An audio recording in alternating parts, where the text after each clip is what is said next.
We're right back with Ms. Denise Davis, the Emergency Management Coordinator for the City of Westminster. Hello, welcome back, Denise. How are you doing? Good. Thank you for having me back. As we were talking about emergency disaster, what should people do and how should they plan for it? Can you share with us some of the materials they should have in their household or even in their car, just in case of an emergency? Yeah. You brought up a good point. You need supplies at home and in your car and at your workplace and at your children's school. So you really have to think about all the different places that, in a given day, where does your family go? And wherever they are, they probably need some type of a supply. And the most important thing is water. Now, the recommendation is that each person have 1 gallon of water per day to drink. And if you want to brush your teeth or wash your hair or your face, then you need some more. So some people store 1 gallon and some people store 5 gallons a day per person. You can make that decision depending on your habits, but at least 1 gallon per person per day. Now, remember, we're talking about 3 to 7 days, so that winds up being quite a bit of water. It's very important, though, because you can live without food for a much longer time than you can live without water. I think my parents are prepared because whenever I come to our garage, there's always water, like gallons and gallons of water. Yeah, you can do the individual gallons or the 5-gallon jugs, or they have huge like trash cans almost, and they hold 55 gallons of water. That's right. And so and they have like a pump top that you can push, so you don't have to scoop out the water. And so it just depends on how you like to prepare, if you want to go big or if you want to keep it smaller. Right. Yeah. And can you share with us some of the most important items that we should have in an emergency kit? So aside from water, we need food. Right. Now, most of you will have food in your home already. You'll have food in your freezer and in your refrigerator, and then you will probably have canned food. So when a disaster happens, if the power is out, you eat the food in the refrigerator first, and then you move to the freezer, because you know that without power, that food will go bad quickly. So and then you save the canned goods for last. But you should probably buy extra canned foods, foods that you know your family will eat. If you didn't have power, if you didn't have a stove to cook or an oven, and buy those types of things to survive on during a disaster where maybe the power would be out or you wouldn't have water at your sink or something. Where can I get those materials anyway? Things like that are you just get them at the regular grocery store, or you can go to a large chain store like they have Costco or Sam's Club, where you buy cases of things. But really just think about what does my family, what would they eat if we couldn't heat it up, or if we couldn't, cook it? What could we eat? And then have those supplies on stand. You also need things like, how about a first aid kit? Does every family needs a first aid kit? And somebody in that family needs to be first aid trained. So you think about the primary, I know this sounds dramatic, but you think about the primary causes of death first, and those would be bleeding, breathing, or a person in shock. So you want to have bandages in case someone gets cut. And in disasters, windows break, glass breaks, things fly all over the house like in an earthquake, and people get cut. And so you want to have bandaging for that.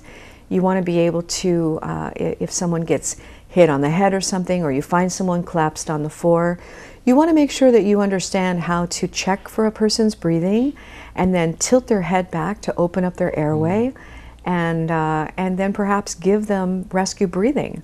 So it's always good if one person, at least one person in the house, goes to some kind of CPR and first aid training class.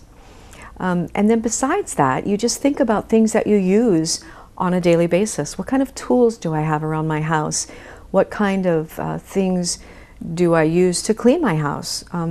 You might not be able to use your vacuum, but you probably have a broom and a dustpan, or you probably have tools in your garage. And so you can get by using some of those tools. In case it's winter, I'm sure I need some heavy jackets. Right. That's another thing you have to consider, are the seasons. In the summer, it's probably warm, but you're right, in the winter, or if the situation is a flood, a severe winter storm, and it floods the streets, you need to think about that. Do I have warm clothing and blankets? You know, if the power's out, your heater isn't going to work.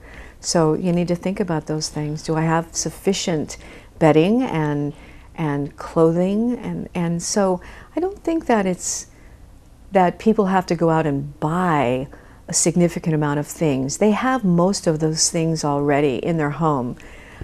But what if they're in their car? Right. What if they're at work?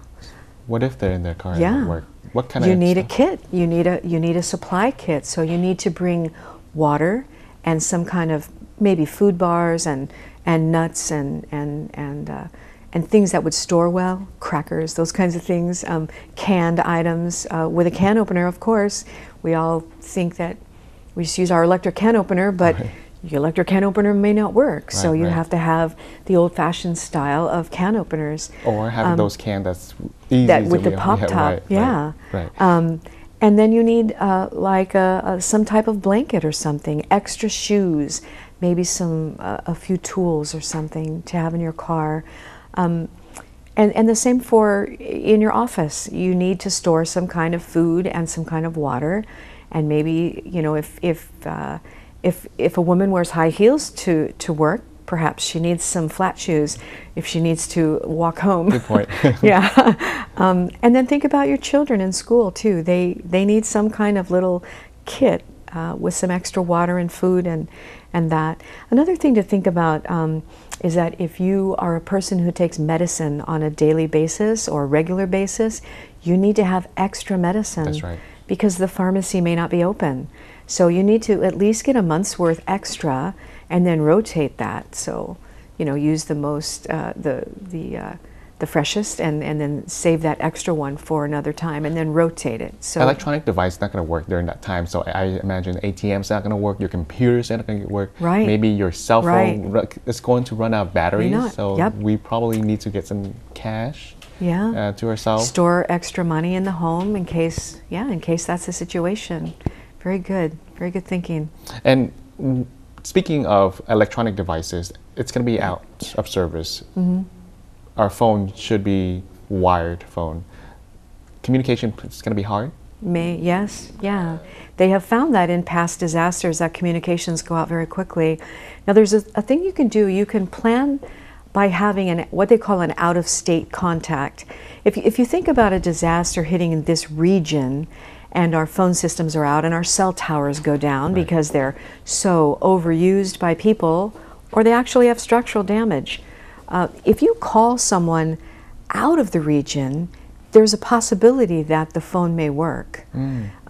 Probably won't work in the region, but may work outside. So if you have, even in Northern California or even further south, maybe San Diego, it depends on the size of the disaster and the region affected. But if you set up a plan with your family to call someone in another location, either in the state or out of the state would probably be better.